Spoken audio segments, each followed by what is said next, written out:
Sou peregrino aqui, em terra estranha estou, no reino. Bem-vindo ao podcast Estrangeiros e Peregrinos. A mensagem de hoje será apresentada por Dennis Allen.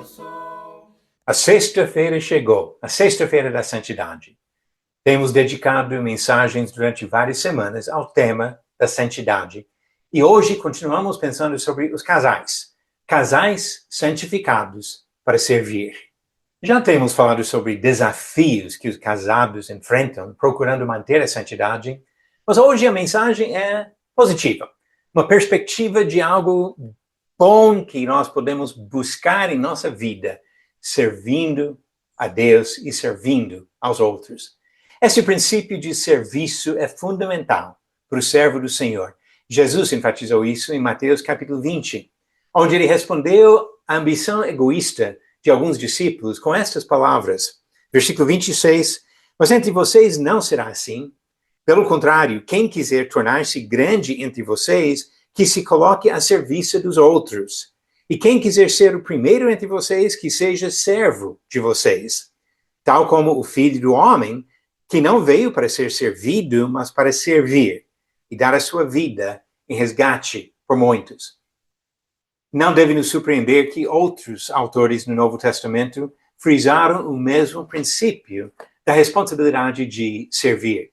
Quando chegamos à carta aos Romanos, escrita por Paulo, ele frisou esta responsabilidade, dizendo que nós devemos ser servos da justiça. Capítulo 6 de Romanos, versículos 18 e 19, Paulo disse, e uma vez libertados do pecado, foram feitos servos da justiça. Falo em termos humanos por causa das limitações de vocês.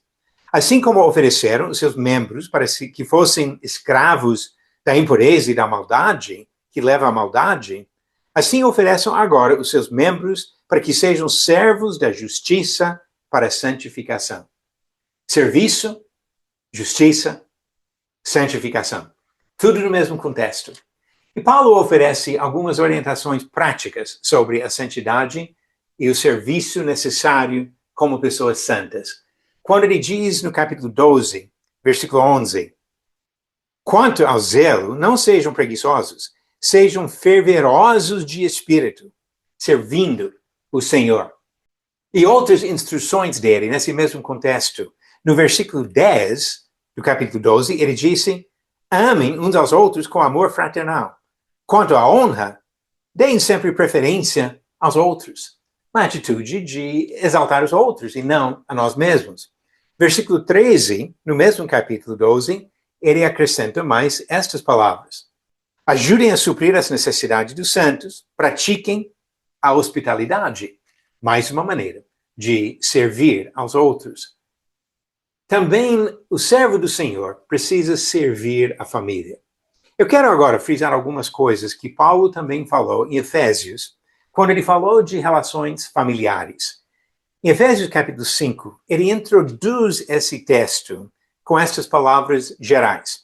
Sujeitem-se uns aos outros no temor de Cristo. Esse princípio deve governar o comportamento da esposa em relação ao marido, do marido em relação à esposa, dos filhos em relação aos pais e dos pais em relação aos filhos. Vamos observar isso nos versículos que seguem. Versículo 22. Esposas, que cada uma de vocês se sujeite a seu próprio marido, como ao Senhor. Agora, versículo 25. Maridos, que cada um de vocês ame a sua esposa, como também Cristo amou a igreja e se entregou por ela. 28. Assim também o marido deve amar a sua esposa como ama o seu próprio corpo. Quem ama a esposa, ama a si mesmo. Versículo 33.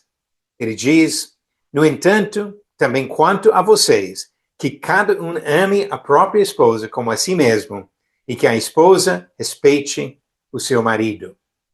E no capítulo 6, ele fala sobre pais e filhos. Versículo 1 do capítulo 6, filhos, obedeçam a seus pais no Senhor, pois isto é justo.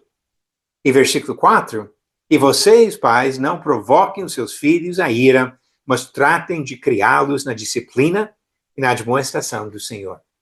Em todos esses casos, É necessário servir. A esposa serve o marido serve a esposa. Filhos servem aos pais, pais servem aos filhos.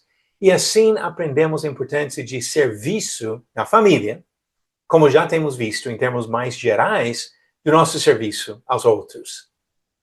Casais precisam se focar no serviço. Significa não ficar concentrando no espelho do egoísmo, preocupados conosco.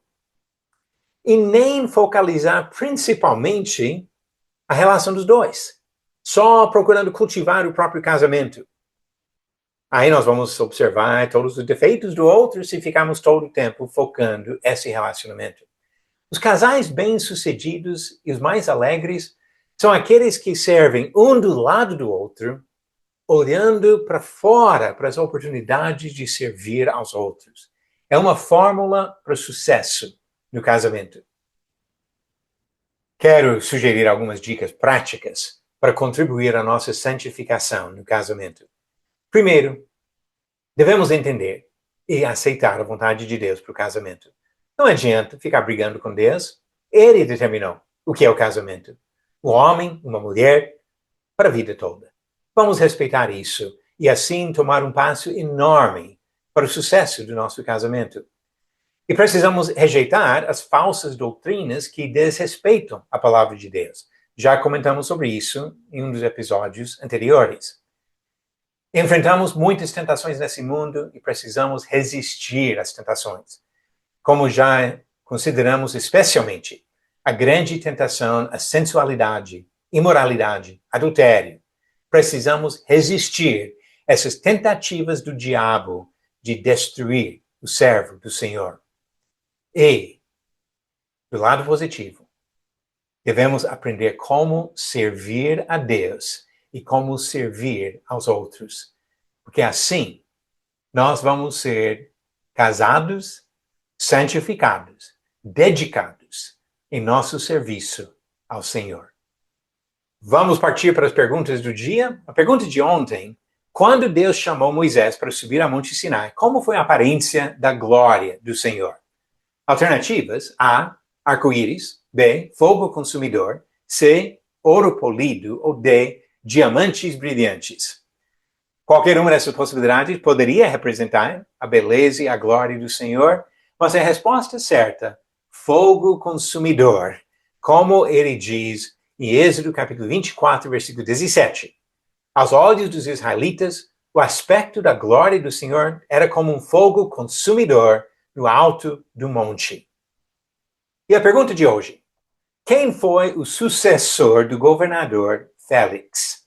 Alternativas: A, Cláudio Lísias; B, Pôncio Pilatos; C, Pórcio Festo; ou D, Lúcio Pompeu. A resposta certa no final do episódio 478. Independente de você ser solteiro ou casado, homem, mulher, jovem, idoso, busque a santidade na sua vida. Vamos ser santos, porque Deus é santo. Obrigado por nos acompanhar nessa jornada pelas Escrituras. Volte amanhã para ouvir mais uma mensagem do podcast Estrangeiros e Peregrinos. Seguimos pelo mundo a viajar.